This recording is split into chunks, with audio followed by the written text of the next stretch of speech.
Fala, massa atleticana, e estamos aqui com mais um programa de entrevista para vocês, pensando em trazer o melhor conteúdo para poder agregar, para poder também compartilhar conhecimento nesse espaço que a gente quer dedicar para você, torcedor. E hoje a gente está aqui com o Diogo Kochel, que é referência não só nacional, né, uma referência mundial em marketing esportivo, fez um trabalho de excelência e de destaque no Orlando City, e hoje a gente está aqui para poder bater um papo com ele e poder aprender mais sobre esse assunto. Fala, Diogo, como é que você está aí? Tudo bem? Boa tarde, é um prazer falar com você, Vitor, Rodrigo, Fred. Sempre legal bater esse papo com vocês. E estou aqui à disposição para a gente trocar um pouco de ideia e falar um pouco de mercado esportivo e de qualquer outro assunto que seja interessante para vocês e para todo mundo que está escutando a gente. Maravilha, fantástico.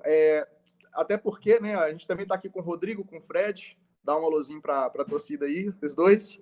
E aí, Diogo, antes de passar a bola para o pessoal, gostaria que você se apresentasse, falasse um pouquinho sobre a sua trajetória, para o torcedor te conhecer um pouco mais. Então, eu tenho 22 anos de marketing esportivo. Eu entrei no marketing esportivo meio que por acaso. Eu trabalhava numa das maiores agências de comunicação do Brasil, a Impress Porter Novelli. Estava super insatisfeito com o meu trabalho, isso era 2001, e pedi demissão. E no dia que eu pedi demissão, o dono da agência na época chegou para mim e falou assim: cara, pior dia para você pedir demissão na sua vida. A gente acabou de fechar um contrato da Ambev com a seleção brasileira. Ainda é um segredo de Estado, a Coca-Cola não sabe que estava na seleção naquela época. Só que a gente estava pensando em você para cuidar dessa conta. Então você sai de tudo que você está fazendo no mercado corporativo e ia trabalhar no esporte com a Ambev Seleção Brasileira. Daí, obviamente, eu pedi desculpa pela minha demissão, falei que eu não estava mais demitido e aceitei. E comecei a entrar, numa demissão, eu entrei no mercado esportivo. Eu trabalhei 4 anos com a seleção brasileira, todas as categorias. A gente foi campeão do mundo em 2002, eu estava junto com a delegação. Neste período, eu conheci o Kaká, comecei a trabalhar com o Kaká, cuidando da imagem dele. No começo, como patrocinador, porque a Ambev patrocinava ele, depois, como porta-voz dele mesmo, bem já no comecinho da carreira dele. Saí da Ambev, saí dessa agência, fui para a Ambev, fiquei um tempo lá na Ambev, saí da Ambev e abri minha agência em São Paulo. Junto com outros sócios, a gente abriu uma agência de comunicação esportiva, e o comecinho do marketing esportivo, né? O marketing esportivo não tem nem esse nome ainda no Brasil, né? Eram umas pessoas que trabalhavam com esporte. Fiz minha agência, vendi minha agência, comecei a trabalhar um pouco por conta própria. Em 2010, a Octagon, que é a maior agência de marketing esportivo, voltou para o Brasil como Octagon, e o presidente na época, ele que tinha sido o meu chefe na Ambev, me convidou para ir para a Octagon como head de comunicação. Fiz todo o projeto de Copa do Mundo, entregamos a Copa do Mundo de 2014 para 7 clientes da Octagon, foi a maior agência que trabalhou com a Copa do Mundo, e dentro da Octagon surgiu o projeto do Orlando City. O Flávio Augusto, que era cliente da Octagon com a Up na Copa do Mundo, trouxe esse desafio de se achar um investimento no futebol dos Estados Unidos. Essa era a ideia dele. Ele já morava aqui, via o futebol crescendo nos Estados Unidos e queria participar daquilo. O presidente da Octagon, na ocasião, Alexandre Leitão, já estudava muito o MLS e levou para ele essa oportunidade.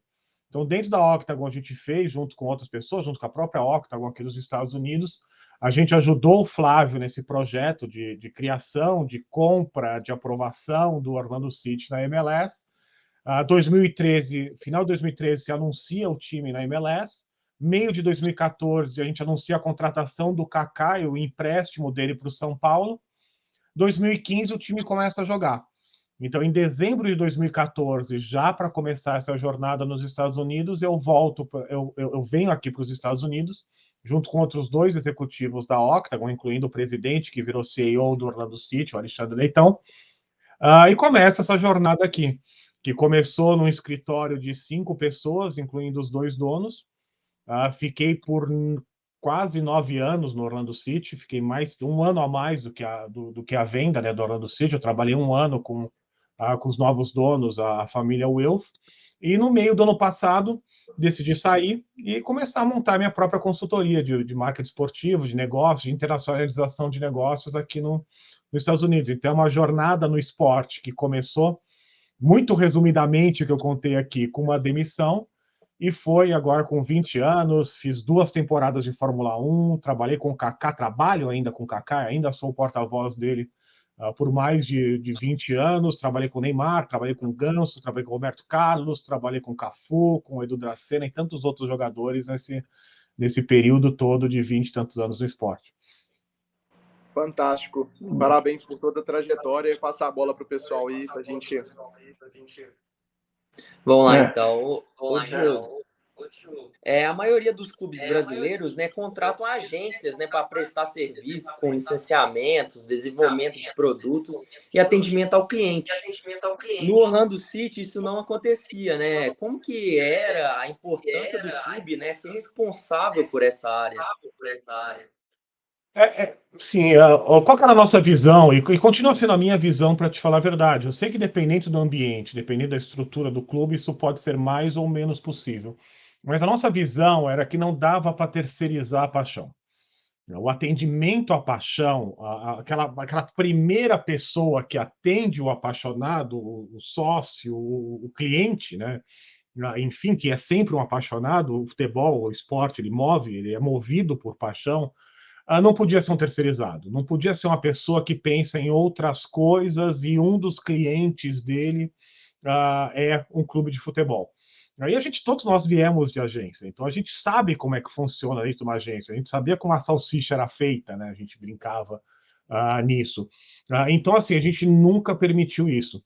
Então, toda a parte de conteúdo, toda a parte de marketing, toda a parte de atendimento ao cliente, toda a parte de venda, todo mundo que tinha contato com o fã era funcionário do clube. Era uma pessoa que a gente não pode falar 24/7, porque ninguém trabalha tanto assim, mas naquelas 8, 9 horas de trabalho que a gente dava por dia, em média, no nosso, era pensando no Orlando City, era pensando nos fãs do Orlando City, entendendo eles a fundo, entregando o produto para eles. Essa era a nossa visão desde o começo, e por isso que a gente nunca trabalhou com agência, que a gente não entendia que isso não era a melhor forma.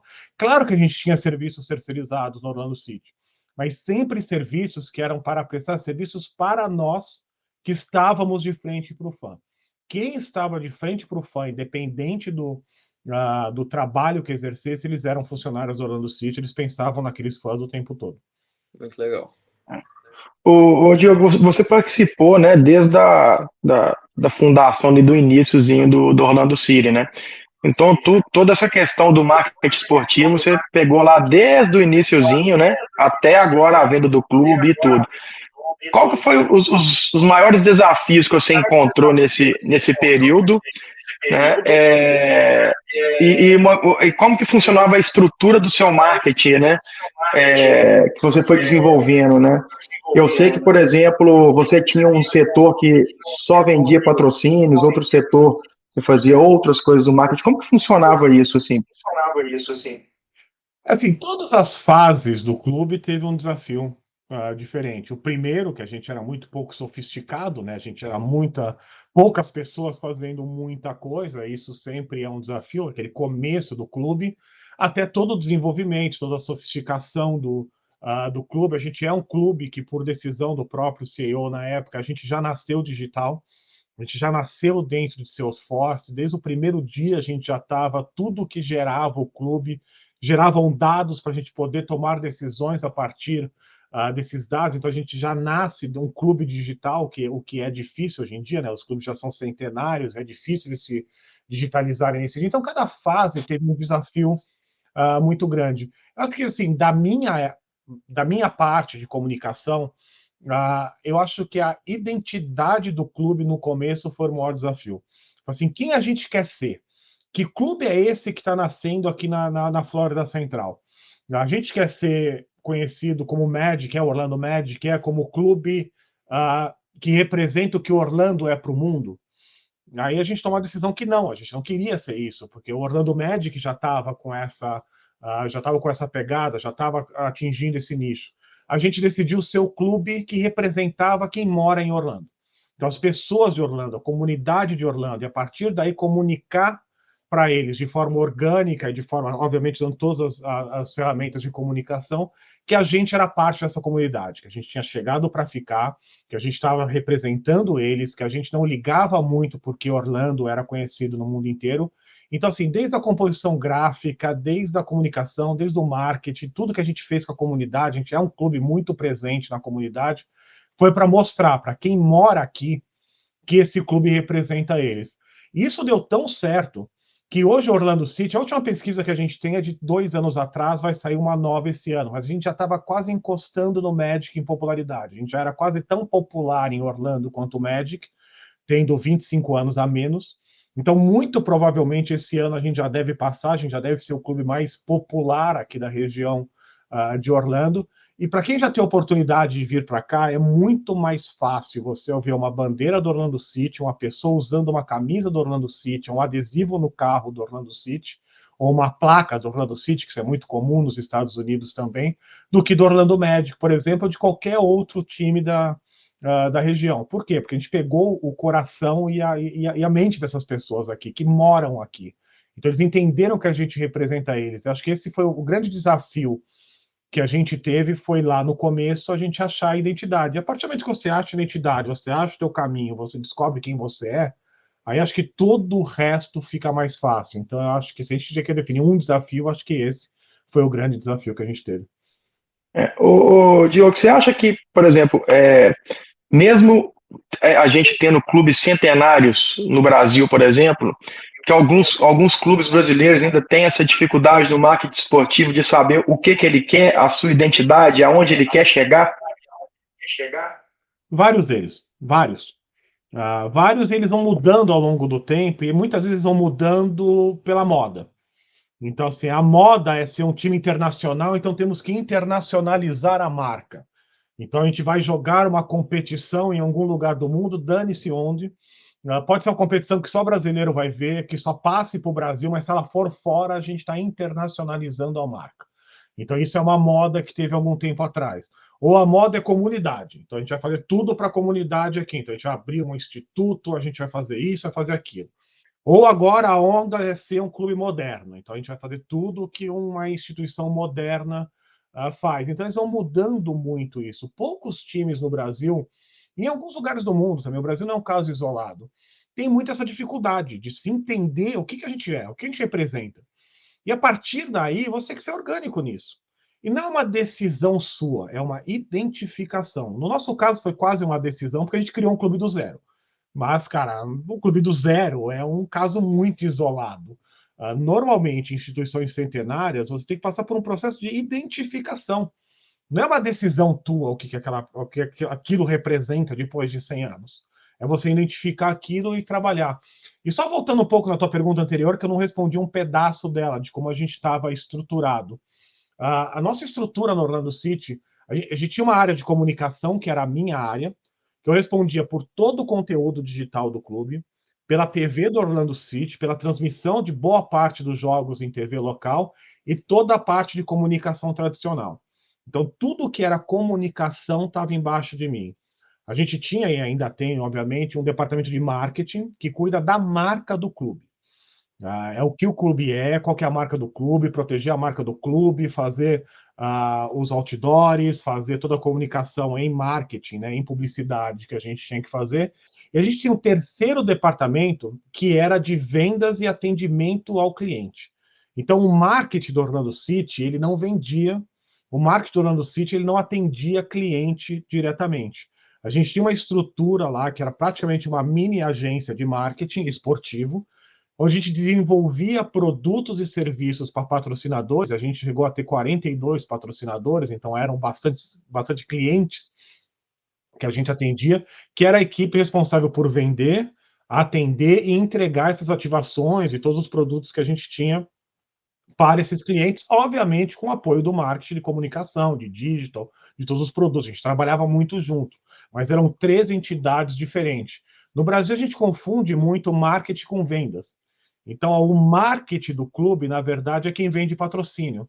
Poucos clubes no Brasil têm alguém pensando na marca, pensando no que o clube é. A grande maioria dos funcionários do clube, principalmente de marketing, ele está lá para vender patrocínio. E isso, para a gente, era uma visão que não dava certo, principalmente aqui no mercado americano, que é um mercado muito mais desenvolvido em termos de patrocínio. As empresas entendem muito mais a função dos patrocínios, e o que a gente precisava era muito mais ter uma equipe que cuidasse da marca e outra equipe que cuidasse dessas vendas. Então, só voltando um pouco, respondendo a tua pergunta que eu tinha pulado. Ótimo. Eu vou só Ô, Rodrigão, deixa eu só puxar o gancho nessa resposta dele, porque vai em cima daquela pergunta minha referente à questão dos patrocínios. Igual você falou, o Orlando, se eu não me engano, tinha uma média, mais ou menos 42 patrocínios, e desses 42, se eu não me engano, acho que 2 ou 3 patrocínios eram no uniforme, correto? São 2. Um grande, né, na frente, e um pequenininho, um pet do lado. É isso que pode. Isso. E eu vejo que hoje no Brasil, a ideia que vários clubes vendem é que o patrocínio tem que estar estampado no uniforme da equipe. Então você vê vários uniformes assim, bastante poluídos, com vários patrocinadores e tudo. Né? Eu queria entender assim, como que era esse trabalho com esses, vamos colocar aí, 40 patrocinadores que não estavam estampados ali no uniforme, e qual que era a importância do clube gerar essa receita para esses patrocinadores, que esse patrocinador, ele está entrando com você ali no seu clube, mas ele quer um retorno em cima da marca dele. Como que funcionava isso, ô Diogo? A maioria das empresas, Fred, não precisa ou não compram visibilidade. Comprar visibilidade é um conceito muito antigo. Comprar marca, estampar marca em algum lugar, não visibilidade, mas estampar marca em algum lugar, é um conceito bastante antigo do marketing. A gente já segue no Brasil por uma questão de pouca sofisticação nisso. O que dá muito mais resultado para as empresas são as ativações que você faz com as duas marcas, então fazer aquela empresa por várias outras ferramentas que não simplesmente um logo na camisa, se associar à marca do clube, por ativações, por visibilidade no estádio, por visibilidade nas transmissões, por ações em rede social, assim, com documentários, por conteúdo, por ações com os jogadores, por ações dentro da comunidade. Tem tanta coisa que você pode fazer, entregar para patrocinador, que tem um valor muito maior, tem um resultado de venda para esse patrocinador muito maior do que um loginho aqui junto com outros 13, 14 logos numa camisa. Que aquilo, assim, um logo na camisa, isso é pesquisa de marketing esportivo, em menos de um ano vira paisagem na cabeça das pessoas. Então, na verdade, você está vendo aquilo, mas você não está vendo aquilo. Aquilo é a camisa do Galo, por exemplo, para você. Você não presta mais atenção naqueles patrocínios, porque aquilo vira uma imagem na sua cabeça. Isso é psicológico, isso é pesquisa, não sei o que estou inventando. Que para você aquilo é a camisa do Galo, você já não percebe mais aqueles patrocínios depois de algum tempo. Então aquilo passa, óbvio que tem um valor grande, mas aquilo com o tempo passa a ter menos valor do que uma série de outras ações que você pode fazer unindo as duas marcas. Tem muita empresa que ela quer, assim, por que a gente era muito focado em dados? E assim, a gente era uma crença nossa em dados desde o começo, porque a gente queria entender o nosso fã a fundo. Então, a gente conseguia entregar para os nossos clientes, para os nossos patrocinadores, exatamente aquele nicho de mercado que ele precisava. Então, a gente sabia o que aquele tipo de fã queria. A gente criava, como eu te disse, a gente tinha uma mini agência de marketing dentro do clube para entregar esses conceitos para o patrocinador. Então, quando a gente ia vender um patrocínio, a gente já vendia quase que a solução completa para essa empresa. Falei assim, olha, o que a gente vê pelas reuniões que a gente fez com eles de briefing também, a gente não conhecia a fundo a empresa, quem conhece a equipe de marketing da empresa, mas eles também não conhecem marketing esportivo. Então, a partir de um primeiro briefing, a gente voltava para eles com, olha, já que vocês querem isso, a gente tem este plano que a gente vai colocar um pouco de visibilidade aqui, um pouco de TV ali, rede social, a gente vai criar esses eventos para vocês, com a nossa marca, a gente vai captar esse tanto de lead para vocês, dentro desse público específico de vocês, e vai entregar um resultado para vocês que é exatamente o que vocês precisam. É mais trabalhoso, muito mais difícil do que só vender um loginho na manga, mas você dá um resultado tão assertivo para aquele cliente que dificilmente você perde ele depois. dificilmente ele não vê resultado naquilo, porque quando você trabalha com dados, tudo é mensurável. Então você entrega para o cara, olha, a sua marca foi vista por tantas pessoas, o engajamento com a sua marca foi feito por tantas pessoas, a nossa geração de lead a partir disso para você foi de tantos leads, e muito provavelmente você gerou em venda tanto. Então, assim, o cara já via que, pô, beleza, eu entreguei X e ganhei 4X com esse patrocínio, vale a pena continuar. Então a gente perdia muito pouco o patrocinador e a gente tinha um speech de venda. E tudo isso é um ciclo virtuoso. Porque a partir do momento que você entrega para alguns, você já gera tantos cases dentro do clube que é muito mais fácil você vender para os próximos. Então você já chegava para os próximos, não só com uma boa ideia, um bom plano, como, olha, a gente tem esses 5 cases aqui que deram esse resultado. E o mercado se fala tudo. Então, a partir do momento que você começa a entregar dessa forma, o crescimento é muito fácil. Então, faz todo sentido fazer isso, porque você mostra para o mercado tantas outras possibilidades que não só um logo ali, que acaba desvalorizando o todo. Ninguém quer estar com outras 13 marcas. Então, cada marca que você coloca, você desvaloriza um pouco as outras, você desvaloriza um pouco o produto. Então, é muito mais esse exercício de pensar dentro do ecossistema que você tem num clube, tem tanta coisa que você pode entregar. Agora, o próprio Galo de vocês, cara, tá com uma arena tão bacana na mão, espero que comece a utilizar em breve. Cara, uma arena daquela tem tanta possibilidade de gerar assets para clientes, que a camisa do Galo é uma coisa, assim, com todo respeito à camisa do Galo, que é gigantesca, passa a ser quase que secundária para as empresas. Tem tanta coisa para você gerar lá, e tanto dado para você gerar, tanta venda para você gerar, tanta coisa para você gerar para aquele cliente, que a camisa não passa nem a ser tão importante. Então, para a gente, às vezes era mais difícil vender a camisa do que vender patrocínios, que às vezes a gente ganhava até proporcionalmente mais pelo gasto que a gente tinha, pelo espaço que a gente tinha, do que a própria camisa. Ô Diogo, você consegue lembrar de mais algum exemplo? Né? Você até pegou a Arena MRV como gancho, né? A Arena do Galo que está ficando pronta aí. Tem algum exemplo nesse sentido que você lembra de algum time utilizando o estádio assim, como um potencial não só de vendas, mas de marketing mesmo?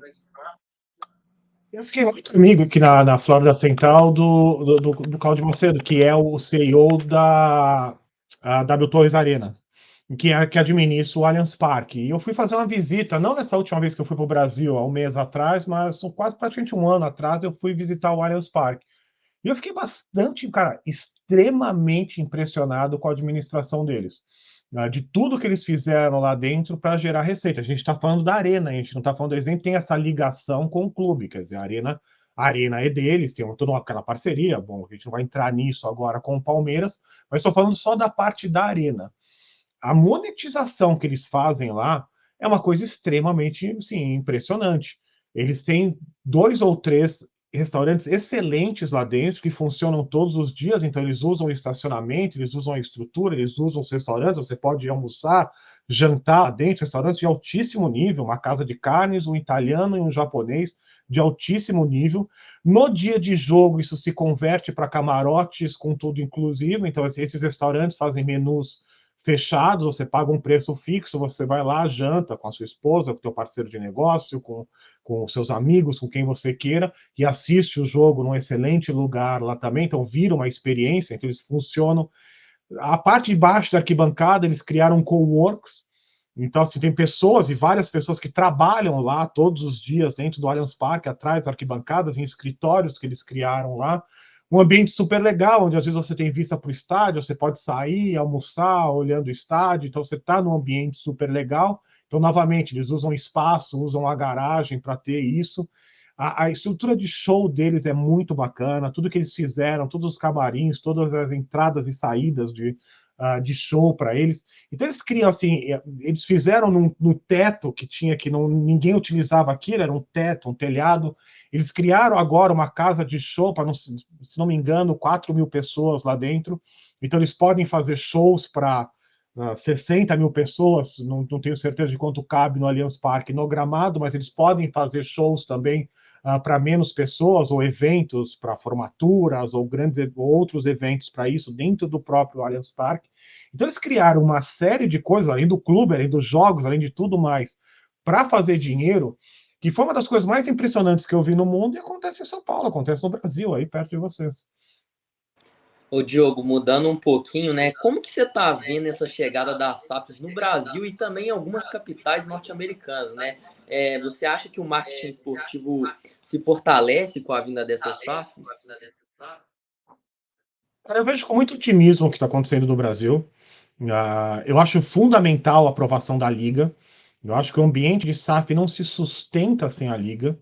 Eu acho que se a Liga não sair, eu tenho uma posição bastante radical com isso. Eu sei que ela é radical, mas eu tenho assim, quase que certeza do que eu estou falando, então por isso que eu falo. Que se a Liga não sair, vai acontecer no Brasil o que aconteceu no começo dos anos 2000, onde clubes foram vendidos e foram devolvidos porque o ambiente não permitia gerar dinheiro com aquilo como se imaginava, e assim, o negócio em si não deu certo. E é muito difícil você tocar um negócio que você não controla o negócio. Você joga quando alguém quer, você não joga quando não quer, você viaja se alguém permitir, você faz excursão se alguém permitir. Então, assim, tudo você precisa da permissão de alguém e você não consegue gerar o seu negócio. Então, eu acho que se a Liga sair, eu sou muito otimista que a Liga vai sair, eu acho que a gente vai ter um ambiente melhor. E as SAFs, eu acho que é um modelo assim, eu acho que a lei tem problemas, eu acho que foi uma lei que foi pouco discutida e, infelizmente, meio que uma canetada para resolver um problema complexo de uma maneira simples. Eu acho que ela tem problema sim, mas esses problemas de lei a gente pode, ao longo do tempo, ir lidando com ela, seja juridicamente, ou seja, adaptando a lei de alguma forma, mas já é um pontapé inicial super bom.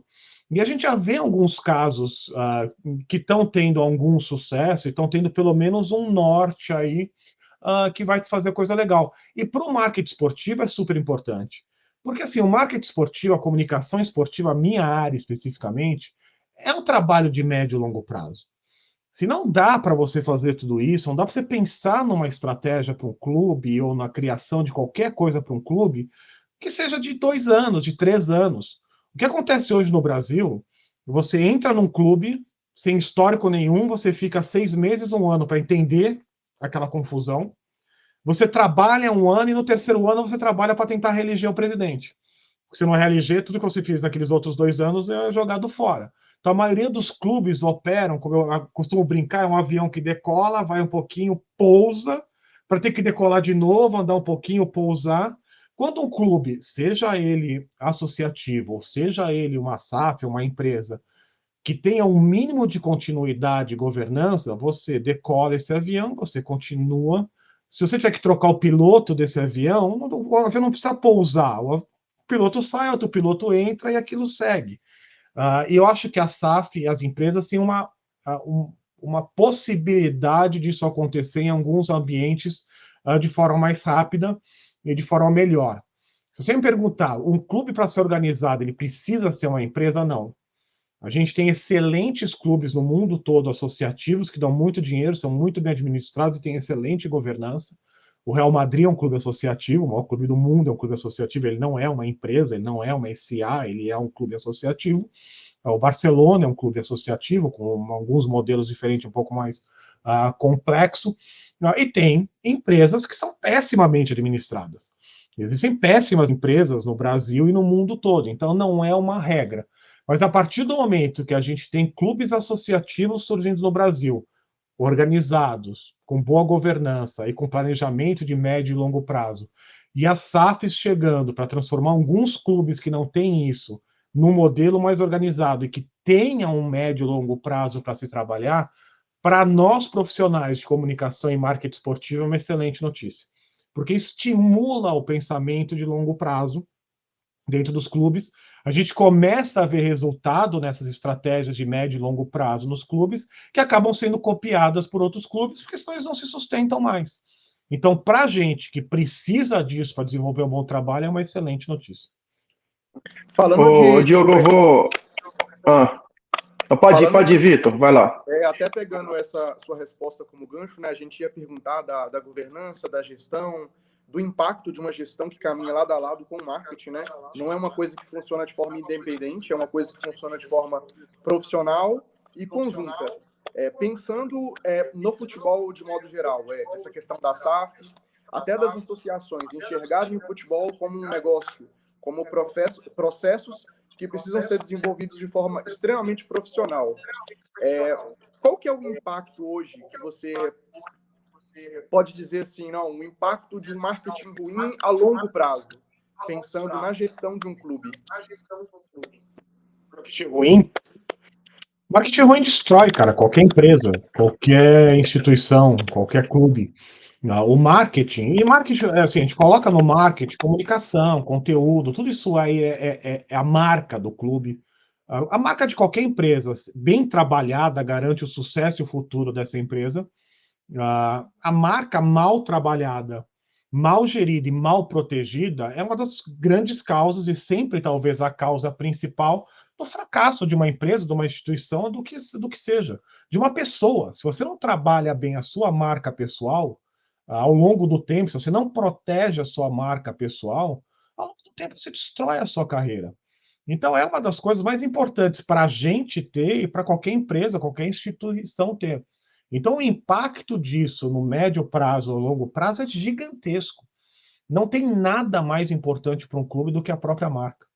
Proteger a própria marca, trabalhar a própria marca, comercializar bem a própria marca, é o que garante o futuro dos clubes. É claro que tudo gira em torno do futebol. Um clube, você fala assim, o marketing tem que andar junto com a instituição. Tudo tem que andar junto com a instituição. Uma instituição, para dar certo, o marketing tem que andar junto, o futebol tem que andar junto, o financeiro tem que andar junto, o comercial tem que andar junto. Por isso que é super importante ter lá em cima executivos que têm essa visão. E executivos que sejam, de certa forma, protegidos pela governança e pelo sistema, que eles podem pensar nisso no médio e longo prazo. Porque se você não garante isso para os executivos, primeiro, os bons executivos não vão. O cara não vai queimar a carreira dele ou queimar as possibilidades que ele tem para projetos, a não ser que ele seja um fanático, e daí você está indo pelo motivo errado.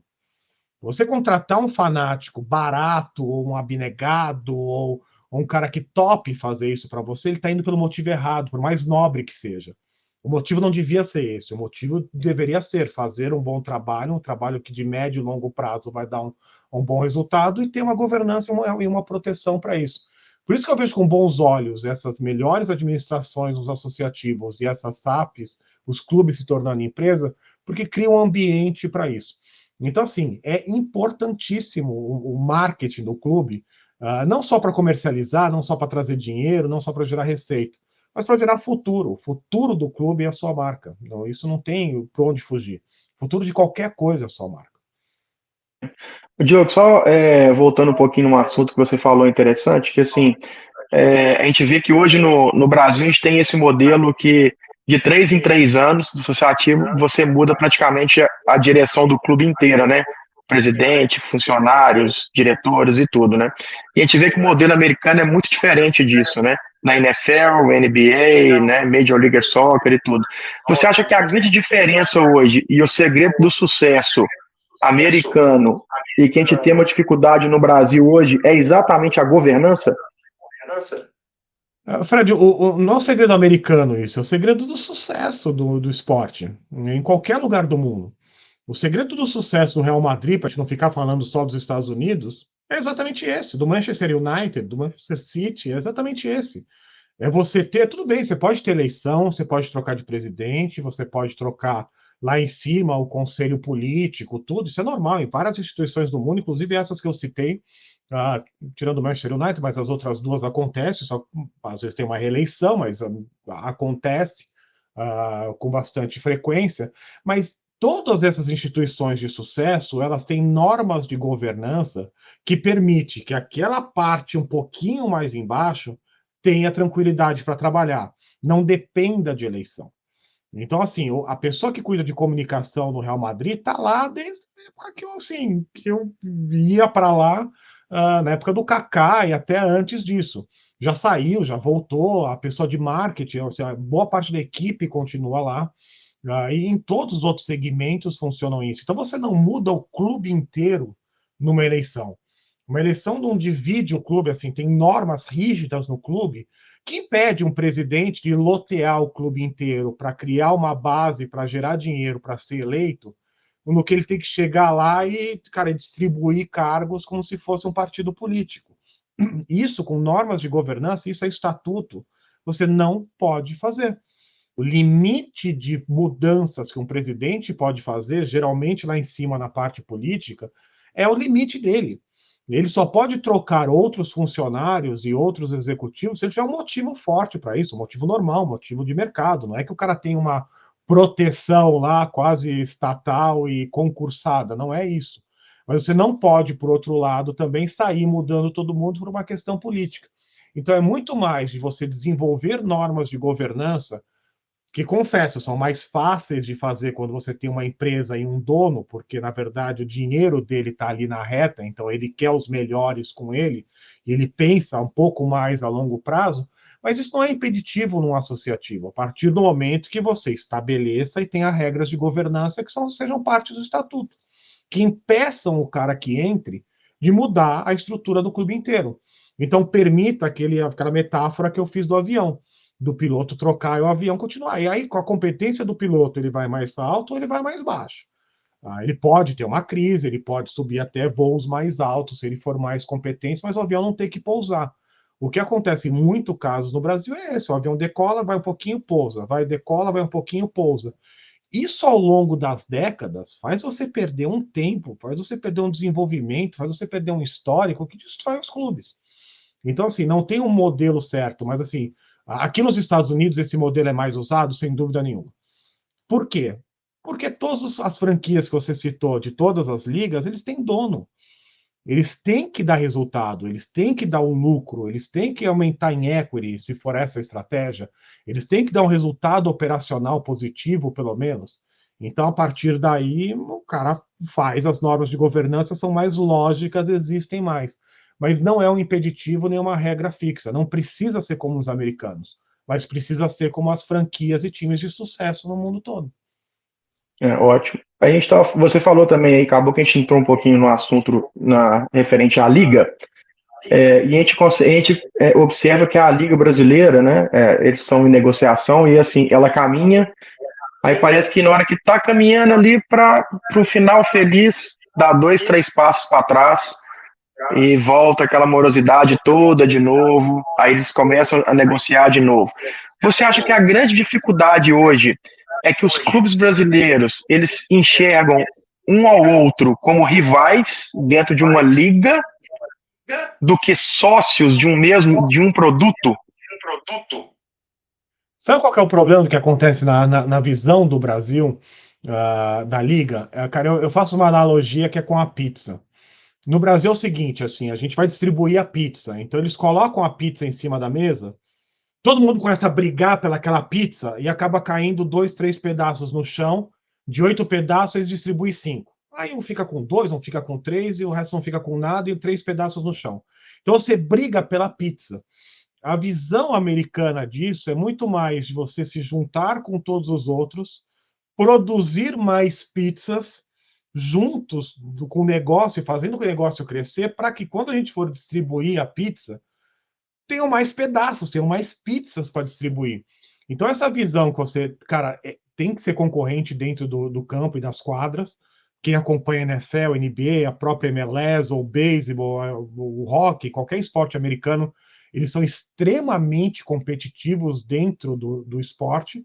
Só que a visão dos clubes é que eles são sócios naquele negócio fora de lá. Então, os clubes, eles se ajudam, eles se apoiam, eles discutem o que dá certo, eles discutem o que dá errado, eles negociam grandes contratos de forma conjunta, que é para quê? Para gerar mais pizza, para gerar mais pedaços, para ter mais riqueza para distribuir entre todo mundo. Então, você não pode ter uma visão que você é concorrente num nível dos seus oponentes e que aquilo prejudica o negócio como um todo. Então, a partir do momento que a gente tiver pessoas nos clubes que tenham mais essa visão, e está acontecendo agora, tem vários clubes com pessoas extremamente competentes na gestão, vários incompetentes ainda, mas a gente vê alguns casos de pessoas muito competentes na sua gestão, você já começa a ver esse papo. essa conversa que, assim, em alguns momentos a gente tem que atuar como sócio no negócio. O futebol é um negócio que todos eles se beneficiam. Qualquer coisa que ataque o futebol, qualquer coisa que não seja boa para o futebol, qualquer negócio que saia do futebol e vai para outros esportes ou outros lugares, qualquer dinheiro que saia disso, são aqueles pedaços de pizza que estão jogados no chão. Porque você se degladiou pelas pizzas, eles acabaram caindo no chão. Então, você tendo essa visão e começa a ser essa visão, a gente chega lá. Concordo com você, esse processo é um processo doloroso, é um processo que leva tempo, são 2 passos para frente, 1 passo para trás, só que a coisa está caminhando. E eu acho que a gente está chegando num momento no Brasil que isso é tão preciso acontecer e tão importante para o futuro, que eu já vejo quase como um caminho sem volta. Qual que é o modelo que vai ser, como é que essas 2 ligas vão em algum momento se juntar em uma só, a gente vai ter que esperar um pouquinho para ver. Mas eu acho já que a gente está quase num ponto de não retorno. Isso vai acontecer, isso vai mudar o futebol no Brasil. Ô Diogo, seguindo um pouco outra linha, você mesmo já falou, você cuidou da imagem de atletas, né, como o Kaká, o Cafu, o Ganso, o Neymar. Qual que é o maior desafio de cuidar de uma imagem de grandes estrelas, né? A gente pode ter momentos de crise, como que pode levar isso a melhorar a imagem do atleta? O grande desafio na imagem do atleta é você trabalhar com uma pessoa viva, uma pessoa que existe, uma pessoa que ela não é uma estratégia, aquilo não é uma empresa, aquilo não é um número, aquilo não é um CNPJ, não é uma marca, não é um logo. É um ser vivo, um ser que comete erros, um ser que comete acertos, um ser que está numa sociedade, é uma pessoa que se relaciona.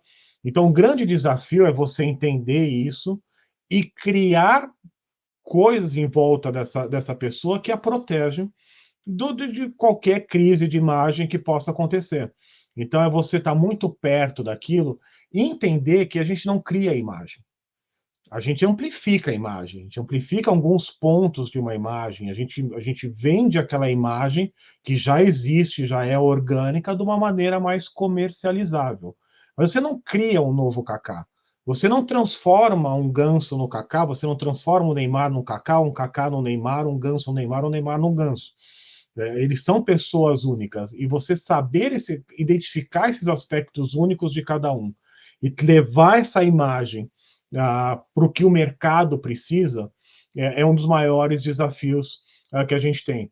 Todo mundo sempre brincou comigo e falou assim: pô, mas cuidar da imagem do Kaká é fácil. Em alguns aspectos é fácil, é mais fácil do que um maluco, é mais fácil do que um bad boy desses que são incontroláveis, sem dúvida nenhuma, nesse aspecto é mais fácil. Mas a partir do momento que pegar uma imagem de um cara um pouco mais neutro, pegar uma imagem de um jogador daquele tamanho e conseguir levar aquela imagem para o tamanho do futebol dele é um desafio gigantesco. O Kaká, ao lado do Beckham, o Beckham foi um dos primeiros e o Kaká talvez o segundo, foi um dos primeiros cara que conseguiu ganhar com a imagem durante um bom tempo da carreira igual ou mais do que ganhava esportivamente. E isso é a imagem. Isso é a forma que ele se comunicou, e não estou, cara, levando o mérito disso. Eu sou parte de uma engrenagem, que inclusive tem ele como chefe dessa engrenagem, que entendeu isso e começou a trabalhar isso. O Kaká é um dos primeiros caras que teve porta-voz, um dos primeiros caras que se preocupou com isso desde o começo da imagem. É um das pessoas que criou-se um ambiente em volta dele para que isso fosse possível e dá o resultado que dá. Então, assim, a gente tem um carro potente, um motor potente, mas tem que ter um piloto competente também. Então, é isso que é o grande desafio. E, assim, não é um segredo. Não, como jogadores assim é mais fácil. Às vezes não. Tem vários jogadores de diversos esportes que são mais bad boys, que são mais polêmicos, que são mais ousados, e que também tiveram carreiras de imagem de extremo sucesso. Por quê? Porque alguém trabalhou aquilo, identificou aquilo, trabalhou aquilo de forma orgânica, as pessoas entendem aquilo de forma orgânica e levou aquela imagem para isso e, de certa forma, também protegeu os aspectos mais ousados para que aquilo não atingisse diretamente a imagem daquela pessoa. Então, não é um segredo e, não, temos que transformar todo mundo em Kaká. Não é. Temos que trabalhar organicamente cada uma da imagem para você atingir o potencial máximo que aquela imagem pode dar. E ela pode te levar para Júpiter, ela pode ter um resultado menor, mas o nosso desafio enquanto comunicação, imagem e marketing é levar aquilo ao potencial máximo que aquela imagem tem. Então esse é o grande desafio. Diogo, indo aí um pouquinho de novo para essa questão de geração de receita, né? Os clubes brasileiros hoje, eu vejo que eles são muito engessados no negócio de sócio-torcedor, né? Eles lançam isso, e às vezes os torcedores não têm muito benefício em cima disso. E eu vejo o sócio-torcedor brasileiro muito parecido com o nosso aqui nos Estados Unidos, o Season Tickets, que é muito voltado para a questão de ingressos, né? E você pega hoje um clube, por exemplo, que tem quase 9 milhões de torcedores, você pega um sócio-torcedor, você atinge aí 80, 90 mil torcedores. Ou seja, você está atendendo ali um nicho dos grandes fanáticos do clube, né? Que consomem tudo do clube. E eu sei que o trabalho que você fez no Orlando City, né? E é um trabalho que é muito feito nos Estados Unidos, que não é muito focado no fanático só, né? No público no geral. Como que funcionava esse trabalho para atender esse público maior, essa fatia maior, né, do consumidor daquela marca ali? São vários aspectos, assim, levando em consideração o sócio-torcedor, que foi o começo da tua pergunta, eu vejo um problema sério no sócio-torcedor, principalmente na maioria dos clubes que eu converso aí no Brasil. O foco é sempre mais sócio-torcedores. Então a gente tem que crescer, a gente tem que ser maior que o rival em número de sócios-torcedores. Eles pensam muito no número. Eles não pensam muito nos programas e na geração de receita com aquele torcedor que está ali. A preocupação em criar novos produtos para aquele sócio-torcedor, o fanático que está com você, para que ele você aumente o faturamento em cada um deles, e o faturamento, eu digo, mais serviços, mais coisas, mais produtos para esses sócios torcedores, não é uma preocupação dos times. A única métrica que eles levam e que eles competem é pelo número de sócios torcedores. Então eles abaixam o preço, criam coisas digitais, não sei o que lá, faz de graça, não liga para inadimplência, porque eles querem ter o número mágico de 100 mil sócios torcedores. Então, assim, não é uma preocupação com o que eles estão entregando, é uma preocupação só em vender, e daí o cara vai ter ingresso, as arenas acabam, assim, nos jogos grandes, você precisa ser sócio torcedor para ter, então a preocupação é essa. Isso eu vejo como um erro. Eu acho que, assim, a métrica tem que ser, obviamente, você ter mais clientes em qualquer produto, mas você também crescer esses clientes, você criar novas oportunidades de consumo para aquele cliente. Se o cara é fanático, ele tem que ter várias opções para consumir o seu produto, que não só ter um sócio torcedor. Então eu vejo isso como um problema. E o problema de você focar só no fanático é outro problema crônico de vários clubes. O cara foca no fanático porque é aquele mais vocal, é aquele que está sempre no jogo, é aquele que mais posta em rede social, então os clubes focam muito naquele consumidor. Só para você ter uma ideia, dentro do estádio, o não fanático, quer dizer, aquele cara que não vai em todos os jogos, ou o cara que vem até em poucos jogos, ele consome de 3 ou 4 vezes mais, o ticket médio dele é normalmente de 3 a 4 vezes maior do que o do fanático. Por quê? Porque o do fanático, ele está lá para pular e gritar o tempo todo, ele é importantíssimo, a gente não tem que acabar com o fanático, a gente não tem que acabar com os populares, isso é importantíssimo para o espetáculo. Eu vou chegar lá. Só que você só ter fanático dentro de um estádio, você está tendo uma perda de receita gigantesca. Você está perdendo quase de 3 a 4% a receita de alguns setores do estádio. Então você tem que trabalhar o teu estádio, e não é só o teu estádio, a tua transmissão, onde esses consumidores, onde esses fãs estão, a tua rede social também, para você atrair e entregar pro não fanático também.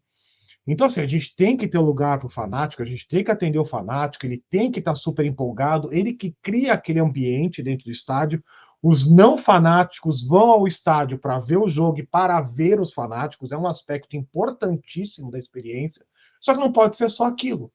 Então, os clubes focando só no fanático, eles entregam serviços ruins, eles entregam poucos produtos, eles faturam muito pouco e acabam assim. Não estou falando do Galo, porque o Galo está sempre cheio, quer dizer, é um caso à parte, mas muitos clubes no Brasil, o estádio cabe 20 mil, tem 6 mil lá dentro, porque os caras só focam no fanático, só vão os fanáticos e só tem 6 mil fanáticos. Eu conheço vários clubes nessa situação, inclusive clubes grandes, em São Paulo e tudo mais, que o estádio cabe 60, tem 20. Por quê? Porque não criam-se produtos, não levam o não fanático e tem toda essa perda. Então, assim, tudo que você faz no clube, você tem que pensar para a tua comunidade como um todo. Você tem que pensar coisas para os fanáticos e para os não fanáticos. Por quê? Porque isso é importante para ambos. Assim como o fanático gosta de estar lá e gosta de ter um atendimento, e gosta de pular e cantar e ter, ele também prefere estar com um estádio com 20 mil pessoas, mesmo que 14 mil daquelas não sejam fanáticos, do que estar só 6 mil lá dentro. E ser só atendido e só sendo para eles. Então, tudo que a gente pensa num clube de futebol, a gente tem que pensar para todo mundo. Isso é pesquisa, isso é entender o seu fã, isso é aquele papo que a gente estava tendo no começo. A partir do momento que você tem dados, que você entende exatamente quem é seu fã, você começa a criar experiência para todo mundo. Aqui no Orlando City, eu sei, por pesquisa, que o meu público é jovem, mas apesar de ser jovem, é um público que tem filhos em casa, então crianças é importante para essas pessoas, elas têm crianças em casa. Nos Estados Unidos não tem babá, as pessoas mudam, as famílias moram longe, então assim, todos os programas são programas familiares, e é um público feminino, 40% do público é feminino. Então, se eu não criar um ambiente que seja receptivo para as mulheres, que seja receptivo para as famílias e receptivo para os jovens, esse cara não vai lá. Então, assim, você tem que criar tudo isso. E um cara que vai com a família, vai com a esposa, vai com o filho, ele tem uma maior propensão a não ser o fanático que fica pulando em pé o tempo todo. Então, eu tenho que criar todos esses ambientes, mantendo, obviamente, o lugar dos fanáticos. Então, a partir do momento que você entende o seu cliente, você entende o seu fã, você gera produtos, serviços e experiências para todo mundo, você atende todo mundo. Então, o teu estádio vai estar sempre cheio, a tua audiência vai estar sempre grande, o teu engajamento em rede social vai ser sempre gigantesco, você atende todo o seu potencial. Então, não é só pensar no sócio torcedor, que a gente tem 8 milhões e tem só 80 mil, é você pensar no todo, esses 80 milhões que tem, 8 milhões que seja, é atender esse cara em todas as plataformas que você tem, do jeito que ele gosta de ser atendido. E isso é dado, isso é ciência, isso é pesquisa, isso é entrega.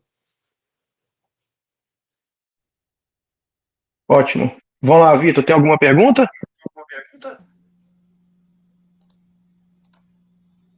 Rodrigão? A minha última era sobre como funciona o setor de marketing, né? Mas o Diogo falou muito bem, ele já explicou todos os setores aí. Exato. Diogo, há pouco tempo, acho que deve ter mais ou menos uns 30 dias, né? Você fez uma visita na Arena MRV, né? E você foi um cara que participou, assim, do processo muito ativo do desenvolvimento de todo o complexo do Orlando City, né? Estádio, CT, tudo, né? E não é segredo para ninguém a dificuldade financeira, né, que o Atlético passa hoje. Um dos clubes mais endividados do Brasil, né? E a gente vê hoje a Arena MRV como assim, uma fábrica de receita, né?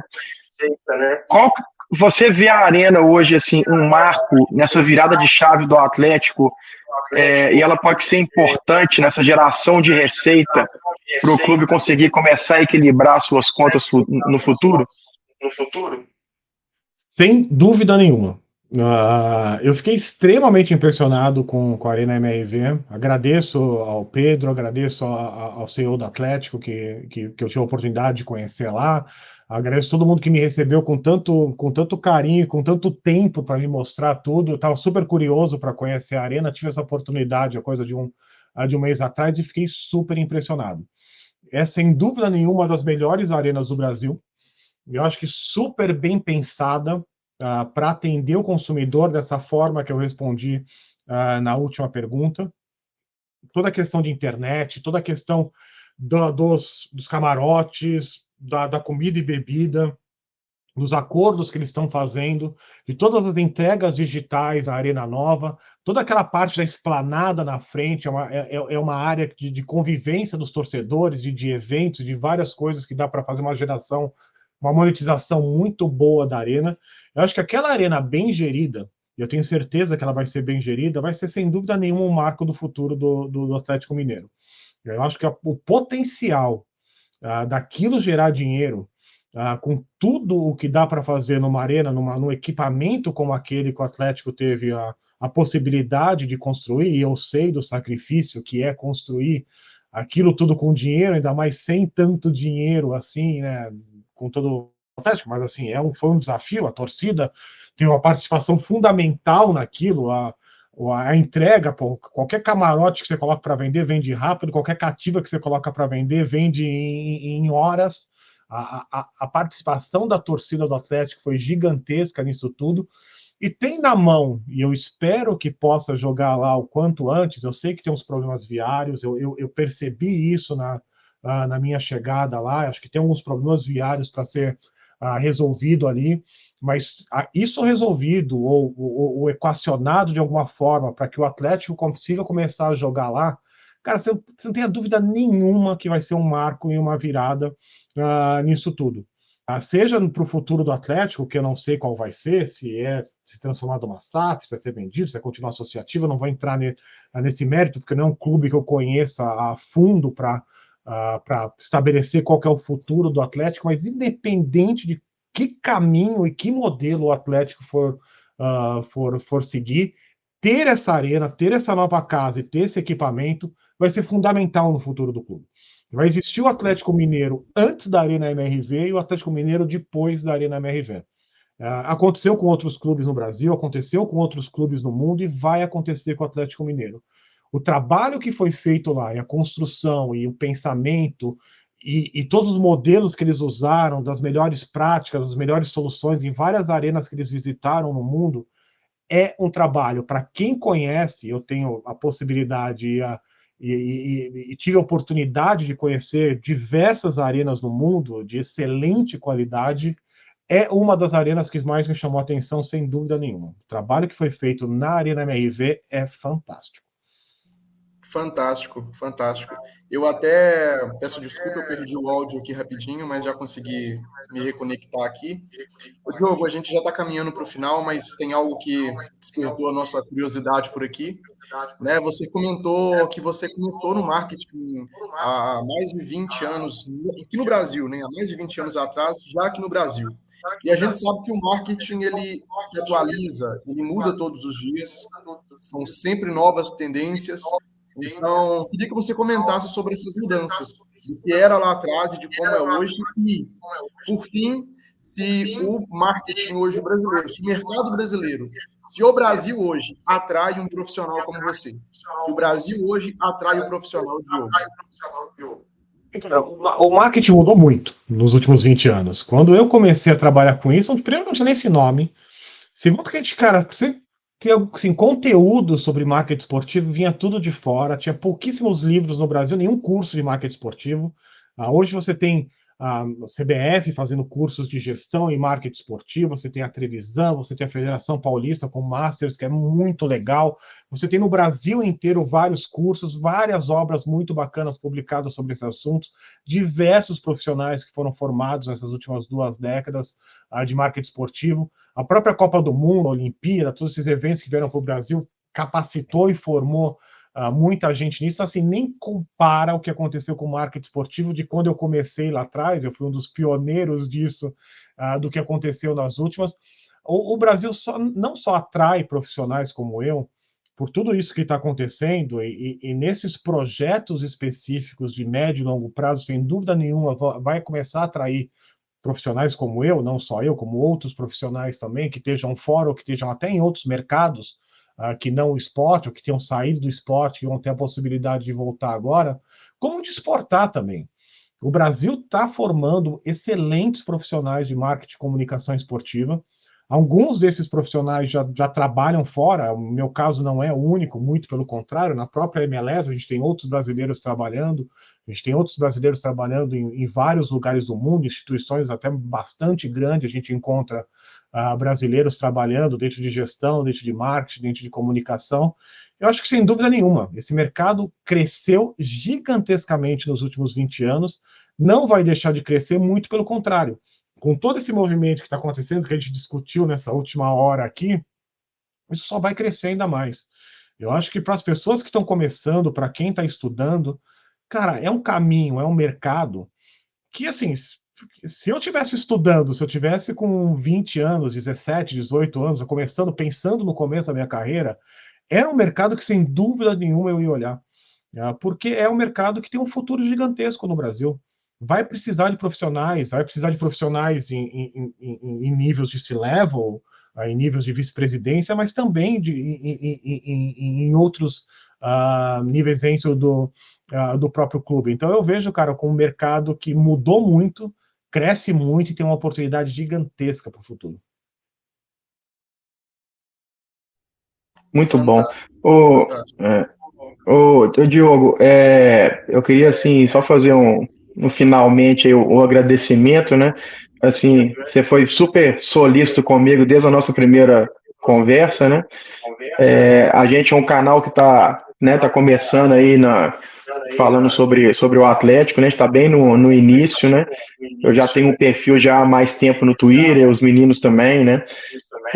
E para a gente, assim, é um prazer e um orgulho muito grande poder receber um profissional, né, como você no nosso canal, né? Eu acho que esse bate-papo foi, assim, muito bom, essa 1 hora aí. Você